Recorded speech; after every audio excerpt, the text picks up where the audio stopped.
Good morning. तो बच्चों, कल हमने एसिड और बेस के बारे में पढ़ा। तो आपने बहुत अच्छे से एसिड और बेस को क्लियर किया।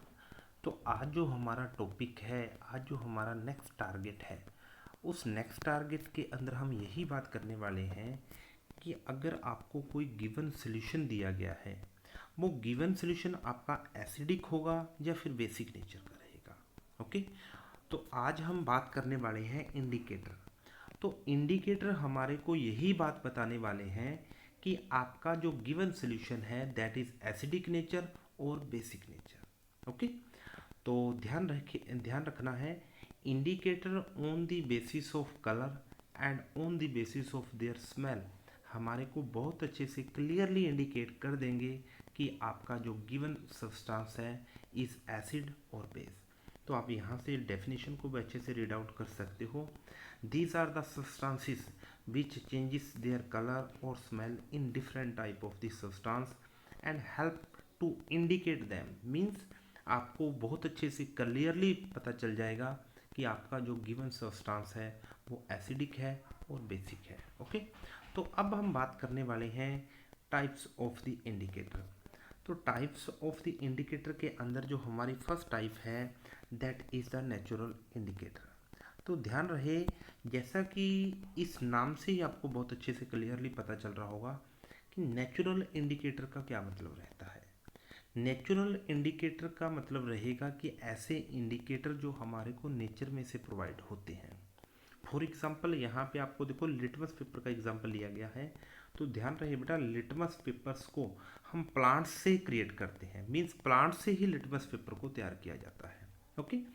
तो बहुत अच्छे से लगभग सभी बच्चों ने ये बात पढ़ रखी होगी कि जो लिटमस पेपर होता है, अगर आपका गिवन लिटमस मीन्स आपका ब्लू लिटमस रेड के अंदर कन्वर्ट हो रहा है तो आपका गिवन सॉल्यूशन एसिडिक नेचर का रहेगा। और इसके साथ साथ अगर आपका जो गिवन रेड लिटमस है, रेड लिटमस अगर आपका ब्लू के अंदर कन्वर्ट हो रहा है तो आपका जो गिवन सैंपल होगा वो बेसिक नेचर का रखेगा। आई रिपीट अगेन, अगर आपका ब्लू लिटमस रेड के अंदर कन्वर्ट हो जाता है तो आपका गिवन सब्सटेंस एसिडिक होगा। और अगर आपका सब्सटेंस रेड लिटमस से ब्लू के अंदर कन्वर्ट हो रहा है, मीन्स आपका लिटमस पेपर रेड से ब्लू के अंदर कन्वर्ट हो रहा है, तो आपका गिवन सब्सटेंस बेसिक नेचर का रहेगा। ओके। इसके साथ साथ हम नेक्स्ट एग्जांपल देखो, आप घर के अंदर भी बहुत अच्छे से आपने देखा होगा कि जो टर्मरिक होती है,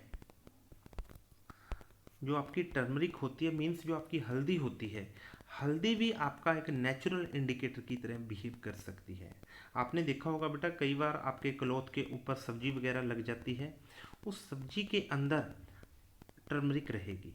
और जैसे ही उस सब्जी वाले पार्ट्स को आप किसी सोप की हेल्प से वॉश करते हो तो आपने देखा होगा जो आपकी वहाँ पे टर्मरिक लगी हुई थी वो टर्मरिक रेड कलर के अंदर फर्स्टली कन्वर्ट हो जाती है। बहुत बार आपने ये एग्जांपल को घर पे नोट किया होगा।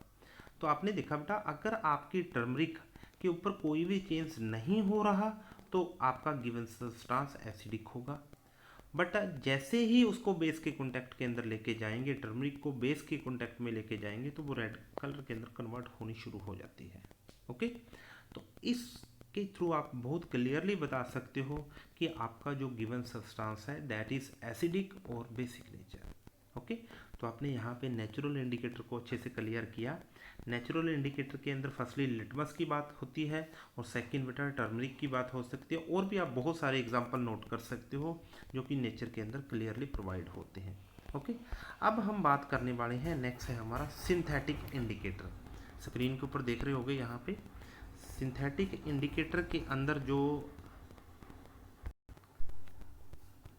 तो सिंथेटिक इंडिकेटर के अंदर जैसा कि अब इसके नाम से भी आप बहुत अच्छे से क्लियर कर सकते हो कि जो आपका सिंथेटिक इंडिकेटर होंगे वो मैन मेड रहेंगे। मींस आप उसको लैब के अंदर उनको जनरेट करने वाले हो। तो बेटा ध्यान रहे, नेचुरल इंडिकेटर मीन्स आप डायरेक्टली उसको नेचर में से ले रहे थे। Synthetic indicator are the man made indicator. Okay. तो अब हम बात करने वाले हैं सिंथेटिक इंडिकेटर। सिंथेटिक इंडिकेटर हम फर्स्टली बात कर रहे हैं फिनोफ्थलीन की और नेक्स्ट बात करेंगे हम मिथाइल ऑरेंज की।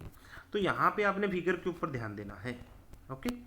तो फिनोफ्थलीन एक ऐसा इंडिकेटर है अगर आप उसको एसिड के कांटेक्ट में लेकर आते हो, मींस किसी गिवन एसिड के अंदर आपका जो गिवन सब्सटेंस है वो आपका एसिडिक नेचर है, एसिडिक नेचर को रखता है, जैसे ही आप फिनोप्थलीन की कुछ ड्रॉप उस गिवन लिक्विड के अंदर आप डालोगे तो आप देखोगे फिनोप्थलीन का जो कलर होगा वो कलरलेस हो जाएगा। ओके, ध्यान देना बेटा, फिनोप्थलीन का जो कलर होगा वो कलरलेस रहेगा।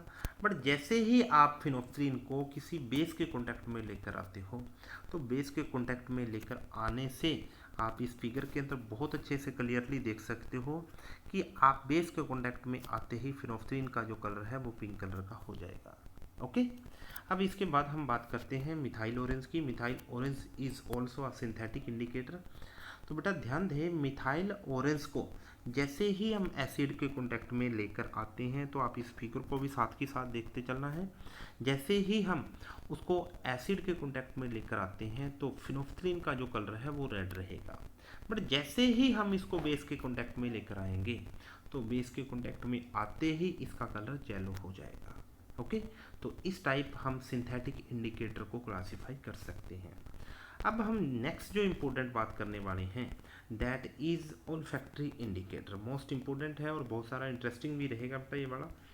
तो अभी तक हमने देखा कि जो हमने इंडिकेटर को पढ़ा है उन इंडिकेटर के अंदर हमने नेचुरल को डिस्कशन किया, नेचुरल के बाद हमने सिंथेटिक इंडिकेटर की बात की। आपने इन दोनों के अंदर इस बात को ऑब्जर्व किया कि natural and synthetic indicator both are indicate the presence of acid and base, और इन दोनों के अंदर जो भी आपको एसिडिक और बेसिक नेचर क्लियर होता है वो आपको on the basis of colour ही आपको ये बात क्लियर हो रही है। तो अब हम बात करने वाले हैं ओल्फैक्टरी इंडिकेटर।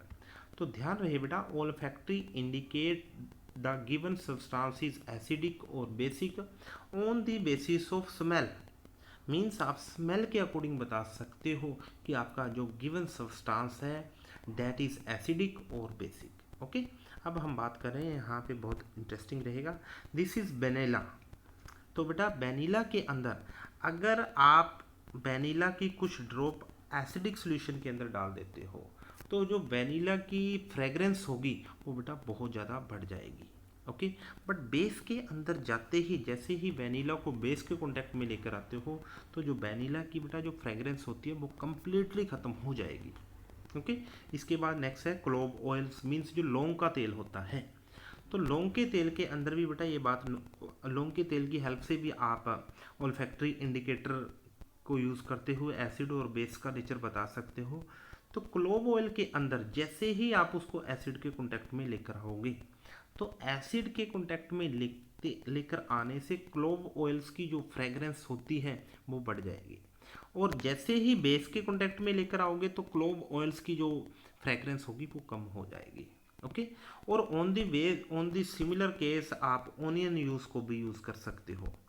मीन्स बेटा ओनियन के अंदर जो स्मेल बोल सकते हो या जो भी आपको अच्छा लगता है कि ओनियन की जो स्मेल होती है वो एसिड के केस में तो एज इट इज़ मेंटेन रहेगी, बट बेस के अंदर आते ही बेस के कांटेक्ट में ओनियन का जब जैसे ही ओनियन को कांटेक्ट में लेकर आओगे बेस और ओनियन को तो बेटा वहाँ पे जो उसकी स्मेल होती है वो कम्प्लीटली ख़त्म हो जाएगी। ओके, तो आई होप बेटा ये टॉपिक आपको अच्छे से समझ में आए होंगे। अगर किसी भी बच्चे को कोई प्रॉब्लम है इन टॉपिक्स के अंदर तो प्लीज़ आप मेरे साथ डायरेक्टली कॉन्टैक्ट कीजिए। Okay, thank you.